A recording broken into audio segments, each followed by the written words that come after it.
Hi guys, I hope that you are maybe having some lunch today. I'm hoping to catch some of you maybe on your lunch break.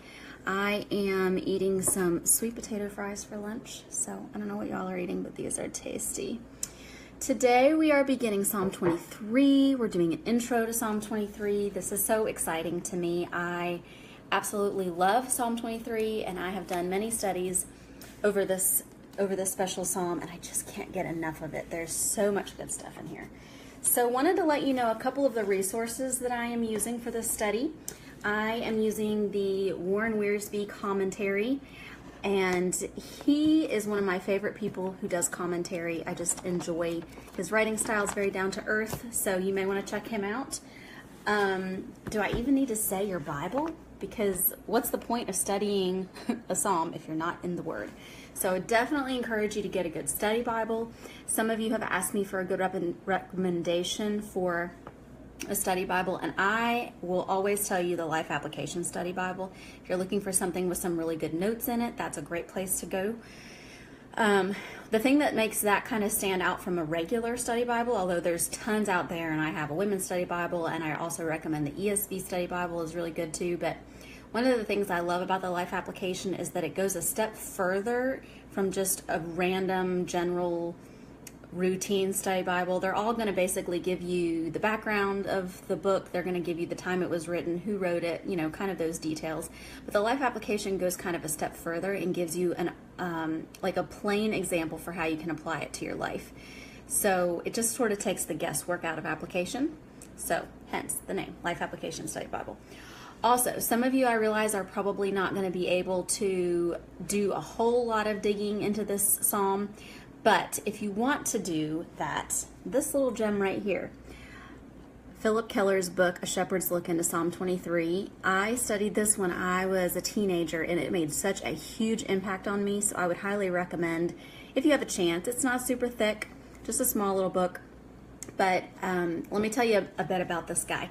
He was raised in Africa, and so he was around people who did shepherdry, and I don't even know if that's a word.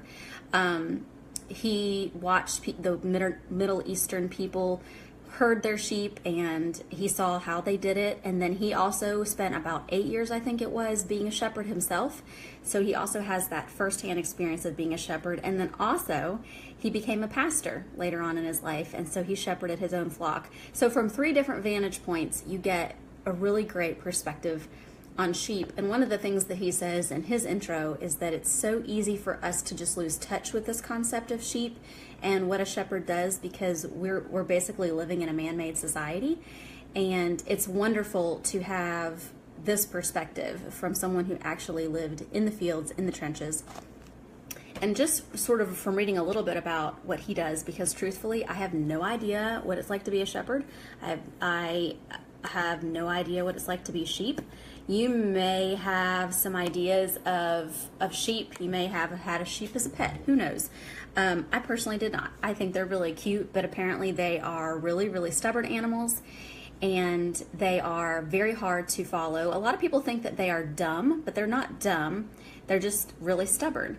They're also notoriously creatures of habit. So they will move along the same rut until they have absolutely trampled the crops to death till there's no grass left. They'll nibble it down to the bone and like pull the whole root out. So it just, you may have even seen some landscaping that has been totally sheeped to death, where the ground has just died and lost all hope of growth. And then the sheep, usually what happens, and this is kind of gross, so if you're eating your lunch, you might want to plug your ears for a second.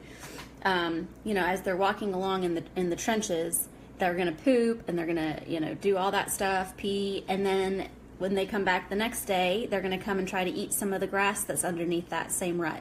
And so they get worms and parasites and all manner of disease because of this, and the Good Shepherd knows that, and that is why he continually moves them to new grass, new plateaus, new plains, new places of nourishment. And it really grates on the sheep. They don't like moving because they were really comfortable where they were. They don't realize the devastation and the danger and the disease that's lying in that same place where they have been bedding for so long. So that's something to keep in mind too. I don't know how many of you can relate to sheep, but I can relate so much to sheep because I also like my comfort. I like things to be familiar. I don't like it when the Lord moves me out of my comfort zone. I want to stay where things are familiar. And sometimes the Lord knows that that's devastating to us because we get, what's the word I'm looking for? We get complacent. We might become desensitized. So that's something to thank the Lord for, that when we get to those places where we feel like he's moving us and we're not happy about that, just to remember that he always has our good in mind. The Good Shepherd is always trying to lead us to paths of better nutrition and healthier grass and healthier things that will feed our soul. So I also want to tell you a couple things about the shepherd as David reminds us about this. And I don't know, as you're going to read Psalm 23, I would love to hear the particular characteristics that you see of Christ being the Good Shepherd. But how do we see David looking at the Lord? We see that he'll never stop loving us. It says, surely goodness and mercy will follow me all the days of our lives. We see that he's going to take great care of us. He's leading us by still waters. He's causing us to lay down. I don't remember what day Megan has, so I don't want to take over too much of her material for whatever day she has. But one of the things in this little book that I thought was so cool, I'm going to pull it out just in case I mess it up. But he was talking about when he makes me to lie down in green pastures, and Kristen says in the book, you know, he gently makes us lie down, because it kind of seems weird, like, lie down right now. But here's the thing that he says about it. It's almost impossible for sheep to be made to lie down unless 4 requirements are met. So check these out. So they have to be free of all fear. They will refuse to lie down if there is any friction with any others of their kind, because they are very timid, and they are so not only are they timid and need to be free of all fear, but they also are very social animals. And so as social animals, they won't lie down unless they're free from friction with other people, with other sheep in the pasture.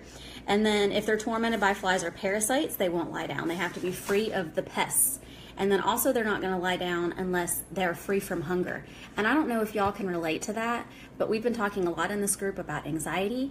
We've been talking about finding everything that we need. I'm sure Megan will touch on that tomorrow with the Lord is my shepherd. I have everything that I need. We want our hungry souls to be filled. We're often going other places to find that, but we are hungry. And then also we have these pesky things called interruptions that keep coming around in our lives. We have these awful things called bad hair days. And can anybody say period, menopause, any of those things? I mean, we as women have so many different emotions that are constantly ravaging us. And so we need to be free from those things. And what he says in the book is, only the shepherd can take care of these needs that we have. Only he can cure our timidity.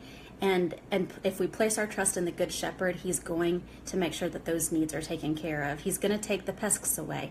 He's going to fill our hunger. He's going to fill all of our needs. He's going to make us to rest in peace. And then also what he says, besides just lying down, is he talks about leading them beside the still waters. And there's another concept about that too that I need to study more on before I tell you about it. But there's just so many neat analogies in this psalm. And so what I would really encourage you to do is just to kind of put out of your mind everything that you've heard about this. And for those of you maybe who have grown up in American culture and you hear this maybe said at weddings or funerals, just sort of ask the Lord to kind of empty your brain of the things that have been there for a long time that maybe are keeping you from understanding what's really going on in this passage. Kristen recommends today just to spend some time going through Psalm 23 and rewriting it, maybe in your own words. Bonte posted a picture earlier today of how she's memorizing the word with just the first letter of each word in each of the verses, because she's trying to memorize the whole psalm. I love that. So whatever your ideas are, let's encourage each other to just kind of grasp Psalm 23 in a really new, fresh way. And please share. I posted earlier, if you have any other Bible tips or study ideas or resources that you're using that have been super helpful, please list those so that we can all kind of share the wealth. And I know that Megan is going to be on here later this week, and I will too, just to sort of help to clear up anything that might be confusing or to give you our little tidbits of knowledge. But I think all of us can relate to sheep. It might seem like an insult at first, but we all go astray. We all find our familiar and comfortable ways.